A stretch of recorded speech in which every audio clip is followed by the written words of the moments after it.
ലോക യോഗാ ദിനം വിവിധ സ്കൂളുകൾ, സംഘടനകൾ എന്നിവയുടെ നേതൃത്വത്തിൽ ആചരിച്ചു.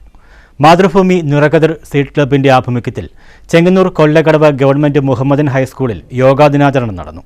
വിദ്യാർത്ഥികളിൽ ശാരീരികവും മാനസികവുമായ ആരോഗ്യത്തിനും പ്രതിരോധശേഷി വർദ്ധിപ്പിക്കുന്നതിനും വ്യക്തിപെരുമാറ്റ രീതിയിലും നിലപാടിലും മാറ്റം വരുത്തുവാനും ലഹരിയുടെ സ്വാധീനത്തിൽ അകപ്പെടാതിരിക്കുന്നതിനും വേണ്ടിയാണ് സീഡ് ക്ലബ്ബ് യോഗാ പരിശീലനം ആരംഭിച്ചത്.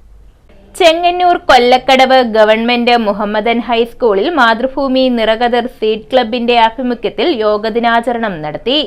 വിദ്യാർത്ഥികളിൽ ശാരീരികവും മാനസികവുമായ ആരോഗ്യത്തിനും പ്രതിരോധശേഷി വർദ്ധിപ്പിക്കുന്നതിനും വ്യക്തിപെരുമാറ്റ രീതിയിലും നിലപാടിലും മാറ്റം വരുത്തുവാനും ലഹരിയുടെ സ്വാധീനത്തിൽ അകപ്പെടാതിരിക്കുന്നതിനും വേണ്ടിയാണ് സീഡ് ക്ലബ്ബ് യോഗാ പരിശീലനം ആരംഭിച്ചത്. ചെങ്ങന്നൂർ കല്ലിശ്ശേരി വൊക്കേഷൻ ഹയർ സെക്കൻഡറിയിലെ പ്രഥമാധ്യാപികയായി സൗമ്യ നമ്പൂതിരി യോഗ പരിശീലന ക്ലാസ് നയിച്ചു.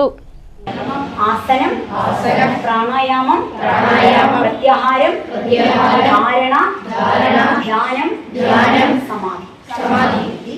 നിയമവും കഴിഞ്ഞുള്ളതാണ് ആസനം. ആ ആസനമാണ് യോഗാസനം.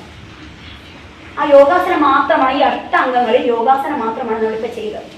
സ്കൂളിലെ വിവിധ ക്ലാസുകളിൽ നിന്നായി 41 കുട്ടികൾ പങ്കെടുത്തു. Headmaster Prasad PC, seed club coordinator Anwar H, PTA president Taj Puzhakkal തുടങ്ങിയവർ പരിപാടികൾക്ക് നേതൃത്വം നൽകി. News bureau, Chengannur.